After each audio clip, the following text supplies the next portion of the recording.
2013 ಆದೇಶವನ್ನು ಇಟ್ಟುಕೊಂಡು ಸರ್ಕಾರ ಸಮರ ಸಾರ್ತಾ ಇದೆ. RSS ವಿರುದ್ಧವಾಗಿ ಸಮರ ಸಾರ್ತಿರೋದು ರಾಜ್ಯ ಸರ್ಕಾರ. ಶಿಕ್ಷಣ ಇಲಾಖೆ ಹೊರಡಿಸಿದಂಥ ಆದೇಶದ ಪತ್ರ ಇದು. ಬಿಜೆಪಿ ಸರ್ಕಾರದ ಅವಧಿಯಲ್ಲಿಯೇ, ಜಗದೀಶ್ ಶೆಟ್ಟರ್ ಅವರ ಅವಧಿಯಲ್ಲಿಯೇ ಹೊರಡಿಸಿದಂಥ ಆದೇಶವನ್ನು ಇದೀಗ ಪ್ರಿಯಾಂಕ್ ಖರ್ಗೆ ಅವರು ಕೋಟ್ ಮಾಡ್ತಾ ಇದ್ದಾರೆ. ಇಲ್ಲಿ ನೋಡಿ, 2013ರಲ್ಲಿ ಬಿಜೆಪಿ ಸರ್ಕಾರದ ಅವಧಿಯಲ್ಲಿ ಆದೇಶ ಬಂದಿರೋದು ಏನಂತ, ಸರ್ಕಾರಿ ಶಾಲೆಗಳಲ್ಲಿ ಆವರಣಗಳಲ್ಲಿ ಸಿಲೆಬಸ್ ಪಠ್ಯ ಚಟುವಟಿಕೆಗಳು, ಪಠ್ಯೇತರ ಚಟುವಟಿಕೆಯನ್ನು ಬಿಟ್ಟುಬಿಟ್ಟು ಇತರ ಚಟುವಟಿಕೆಗಳಿಗೆ ಅವಕಾಶ ಇಲ್ಲ. ಅದು ಶಾಲೆ ಇರೋದು ಶಾಲೆ, ಮಕ್ಕಳು ಕಲೀಲಿ ಅಂಥೇಳಿ ಯಾವುದೋ ಸಂಘ ಸಂಸ್ಥೆಗಳು ಇತರೆ ಅಂದರೆ ಎಲ್ಲ ಸೇರ್ಕೊಂಡ್ಬಿಡ್ತು. ಅದರಲ್ಲಿ RSS ಅಂತ ಬಿಡಿಸಿ ಹೇಳ್ತಕ್ಕಂಥ ಅವಶ್ಯಕತೆ ಇಲ್ಲ ಅಂತ ಇಲ್ಲಿ ಪ್ರಿಯಾಂಕ್ ಖರ್ಗೆ ಹೇಳ್ತಿರೋದು. ಸರ್ಕಾರದ ಈ ಒಂದು ಆದೇಶ ಇತ್ತಲ್ಲಪ್ಪ, ಇದು ಕಾಂಗ್ರೆಸ್ ಸರ್ಕಾರ ತಂದಿದ್ದಲ್ಲ.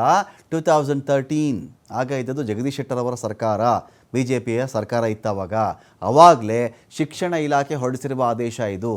ಈಗ ಯಾಕೆ ಇವರು RSSನವರು ಸರ್ಕಾರಿ ಶಾಲೆಗಳು, ಕಾಲೇಜುಗಳು, ಮೈದಾನಗಳು ಅಲ್ಲೆಲ್ಲ ಇವರು ಯಾಕೆ ಇವಾಗ ಓಡಾಡ್ತಾರೆ, ಚಟುವಟಿಕೆ ಮಾಡ್ತಾರೆ ಅಂತ ಅದರ ಅರ್ಥ. ಶಿಕ್ಷಣ ಇಲಾಖೆ ಆದೇಶವನ್ನು ತೋರಿಸಿಯೇ ಮಾತಾಡಿದ್ದಾರೆ ಪ್ರಿಯಾಂಕ್ ಖರ್ಗೆ ಅವರು. ಸರ್ಕಾರ ಈ ಮೂಲಕವಾಗಿ ಸಮರ ಸಾರ್ತಾ ಇದೆ. ಏನಿತ್ತು ಹಾಗಾದರೆ 2013ರ ಆದೇಶದಲ್ಲಿ, ಜಗದೀಶ್ ಶೆಟ್ಟರ್ ಸರ್ಕಾರದ ಅವಧಿಯಲ್ಲಿ ಶಿಕ್ಷಣ ಇಲಾಖೆ ಯಾವ ಆದೇಶವನ್ನು ಹೊರಡಿಸಿತ್ತು ಅಂತ. ಸಂಘ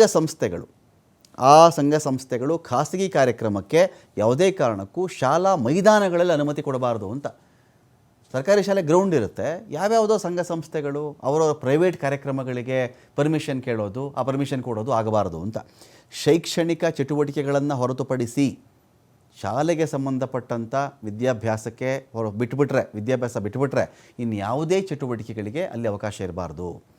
ಪ್ರೈವೇಟ್ ಕಾರ್ಯಕ್ರಮಗಳಿಗೆ ಅನುಮತಿ ಕೊಡಬಾರ್ದು. ಸರ್ಕಾರಿ ಪ್ರೌಢಶಾಲೆ, ಕೋಟೆ, ಚಾಮರಾಜಪೇಟೆ, ಬೆಂಗಳೂರು ಶಾಲೆ ಮೈದಾನಕ್ಕೆ ಅನುಮತಿ ಕೇಳಿದ್ರವಾಗ ಖಾಸಗಿ ಸಂಘ ಸಂಸ್ಥೆಗಳು ಸರ್ಕಾರಿ ಪ್ರೌಢಶಾಲೆ ಗ್ರೌಂಡು, ಕೋಟೆ, ಚಾಮರಾಜಪೇಟೆ, ಬೆಂಗಳೂರು ಶಾಲಾ ಮೈದಾನಕ್ಕೆ ಅನುಮತಿಯನ್ನು ಕೋರಿದ್ರು. ವೈಯಕ್ತಿಕ ಉದ್ದೇಶಕ್ಕೆ ಶಾಲೆಯ ಆವರಣ ಬಳಕೆಯಾಗಕೂಡದು ಅಂತ ಆ ಪತ್ರದಲ್ಲಿ ಇತ್ತು.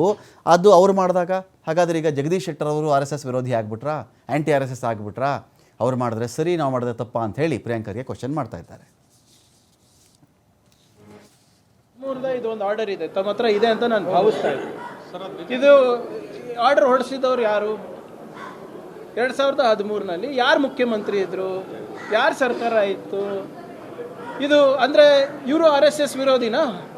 ಭಾಳ ಸ್ಪಷ್ಟವಾಗಿ ಹೇಳ್ತಾರೆ ಇದರಲ್ಲಿ. ಶೈಕ್ಷಣಿಕ ಚಟುವಟಿಕೆಗಳನ್ನು ಬಿಟ್ಟು ಏನೂ ಮಾಡೋಂಗಿಲ್ಲ ಸರ್ಕಾರಿ ಶಾಲಾ ಕಾಲೇಜುಗಳಲ್ಲಿ ಅಂದ್ಬಿಟ್ಟು ಇದು ಆರ್ಡರ್ ಇದೆ.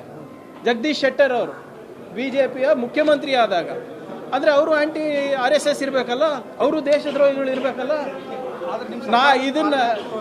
ಅದನ್ನೇ ನಾನು ಹೇಳ್ತಾ ಇರೋದು, ಪಾಲನೆ ಆಗಬೇಕು. ಈಗ 2013ದ ಇದು ಒಂದು ಆರ್ಡರ್ ಇದೆ, ತಮ್ಮ ಹತ್ರ ಇದೆ ಅಂತ ನಾನು